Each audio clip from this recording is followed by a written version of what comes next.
છોટાઉદેપુર જિલ્લાના ક્વાંટ તાલુકાના નળવાંટ ગામે 27 લાખના ખર્ચે પાણીની ટાંકી અને પાઇપલાઇન નાખવામાં આવી છે।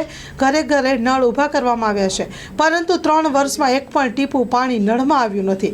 પાણી પુરવઠા બોર્ડ દ્વારા છોટાઉદેપુર જિલ્લામાં કરોડો રૂપિયા નલ સે જલ યોજનામાં ખર્ચ કર્યા છે। દરેક ગામડાઓમાં નળમાં પાણી પહોંચ્યું જ નથી। Story report by Imran Sindhi, Chhotaudepur. નળવાટમાં ટાંકી આવેલી છે, 3 વર્ષથી બંધારણ છે અને 1000 જેટલા માણસો ગમે છે કહેવાય, પણ કોની જોડે કોઈના ઘરોમાં પાણી પણ પહોંચતું નથી। એટલે અમારે એવું કહેવાનું છે કે નળ સે જળ સે કહે છે મોદી, એ અમારે આવેલું જ નથી અને પાણીની અમારે ફરજિયાત જરૂર છે। બૈરા કૂવે આવી રહ્યા ધોવા સવારના ઉઠીને, પણ કોઈ એવું નહીં કરેલું। એ વાત જોવા નહીં મળતા કોઈના શોખોમાં ટીમના, કંઈ નળ છે કે એવું કંઈ દેખા નહીં પડતું। સેલું છે જ આદતમાં છે કહેવાય, પૈસા આવે કઈ જાય શું ખબર પડે।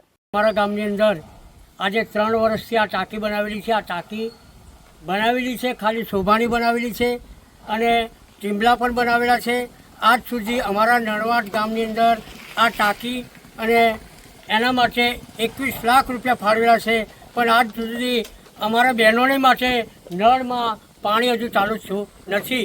તો સરકારશ્રીને તેમજ વાસ્તવવાળોને ઘણી વખત રજૂઆત કરી, પણ હજુ કોઈ ધ્યાન દોરતા નથી। અને સમ બનાવેલો છે, સમની અંદર પાણી પણ આવેલું છે, પણ એ પાણી ટાંકીમાં ચડે તો પાણી ઉપર આગળ જાય ને।